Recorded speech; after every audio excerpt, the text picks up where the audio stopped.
बोलने के लिए किसी भाषा की ज़रूरत नहीं होती, समझने के लिए सिर्फ भाव काफ़ी है। हम आस पास इन दिनों जिस तरह की घटना परिस्थिति देख रहे हैं और हम सोच रहे हैं कि मुझे ये भी भाषा आनी चाहिए, वो भी भाषा आनी चाहिए, मैं ये भी सीख लूँ, वो भी सीख लूँ, ऐसे सर्वाइव कर पाऊँगा। पर पूरी दुनिया और भारत घूमते हुए कुछ गीतों की धुन मैंने सीखी थी। वो कुछ ऐसी थी जब मैं पहली दफ़ा गुवाहाटी असम में गई थी और मुझे मिजोरम, मणिपुर, सिक्किम, त्रिपुरा, अरुणाचल प्रदेश सबकी प्यारी प्यारी दोस्त गर्ल्स हॉस्टल में मिली थी, जिन्होंने मुझे पहला गाना सिखाया दशमिश, जो हिंदी भाषा के अलावा मेरा पहला गीत था जो मैं गाना सीखी थी।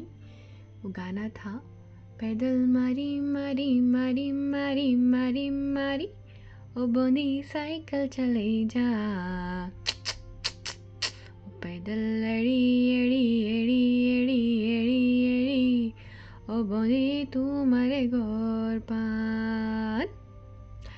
फिर उसी के दरमियान मैं HMI में मेरा माउंटेनरिंग का कोर्स करने के लिए गई और मेरे साथ मेरे बंगाली दोस्त और नेपाली दोस्त जो नेपाल से आकर बसे हैं दार्जिलिंग में, उन दोनों ने मिलकर अगला गीत सिखाया था जो मुझे मेरी माउंट एवरेस्ट की जर्नी नेपाल में बड़ा काम आया था। वो गीत था रसम फेरे रे उड़र जाऊँ का दारा में बंजर रसम फेरे रे, ओ रसम फेरे रे, ओ रसम फेरे रे। और रविन्द्रनाथ टैगोर जी का एकला चलो रे एकला चलो रे। फिर भारत के अगले भाग में आई तो मुझे पता चला कि मध्य प्रदेश में अलग अलग भाषाओं के अलग अलग गीत है, जहाँ मुझे पहली बार हमारे यहाँ का बुंदेलखंडी गीत पता चला, जहाँ शादियों के डीजे पे जो ना बजे तो फिर पैर कैसे थिरके। तो वो गीत था फंस गई जल मछली, छोरा छोरी के खुल गए भाग, फंस गई जल मछली, अरडी में रहो कीरे में समथिंग कुछ ऐसा। जब मैं मालवा में आई तो मालवा के लोकगीत, जब मैं बकेलखंडी में गई तो वहाँ के गीत। मध्य प्रदेश में इतनी सारी बोलियाँ हैं, फिर कितनी सीखूं, पर कुछ कुछ के गीत और धुन ऐसे दिमाग पे चढ़े, जब आप पे चढ़े कि वो जा ही नहीं रहे थे। और थोड़ा आगे बढ़ी तो पता चला कि पहाड़ के बाद आता है समंदर, और समंदर के पास जितनी भी भारत की प्यारी प्यारी जगह है, वहाँ की भाषाएं और भी खूबसूरत है। लिखते समय तो आहा, अक्षर ऐसा लगेगा इन्हें देखें, इन्हें पढ़ें, इन्हें सीखें या किसी टी-शर्ट के ऊपर छपवा लें। तो पहली बार पौंडीचेरी में जब मैं डाइविंग का कोर्स कर रही थी, समंदर के नीचे जा रही थी, पर हमारी समंदर पे बोट को कैप्टन जी चलाते थे, मतलब मछुआरे, और उनका पसंदीदा गीत होता था जो आज आप नई नई पिक्चर और नई नई रील में सुन रहे हो, पर मैंने इस गाने को 2021 में सीख लिया था। हमारे बोट के कैप्टन मतलब जो छोटी नाव को भी चलाते हैं उनका भी कैप्टन कहा जाता है, जो कि बेसिकली मछुआरे परिवार से होते हैं। उन्होंने मुझे कमल हासन की पिक्चर का ये गीत सिखाया था कि कणमणि अनबोड़े कादलन नानी कृदने, कणमणि अनबोड़े कादलन नानी कृदमे,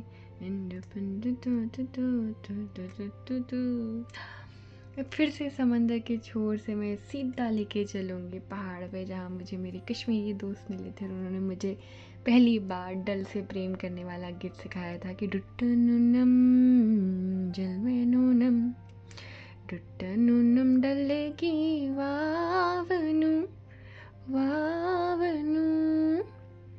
इन सभी गीतों में मैं कहूँ कि मैं उनके शब्द भूल चुकी हूँ, पर वो भाव, वो शब्द, वो जगह, वो फीलिंग्स कभी नहीं भूल सकती। फीलिंग्स, प्रेम, भाषाओं के गीत का संगीत, और भारत देश का जो नारा है वसुधैव कुटुंबकम, वो वैसा ही है जैसे हम फूल को बताते हैं कि फूल की खुशबू कितनी अच्छी है, पर हम उसे एक्सप्लेन नहीं कर सकते कि वो खुशबू हम महसूस कैसे करते हैं। वैसे ही भाषा भारत की अलंकार करने वाली बहुत खूबसूरत चीज़ है, जिसे हम बांटने में उपयोग नहीं कर सकते।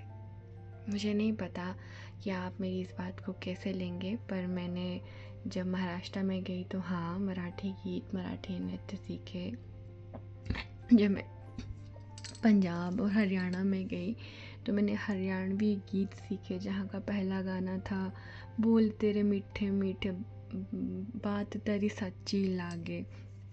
जब भारत के अलग अलग भागों में घूमी तो न जाने कितनी बोलियाँ, खान पान, संस्कृति सीखने के बाद अंत में एक ही चीज़ समझ में आई, हम क्यों बोलने पे लड़ रहे हैं।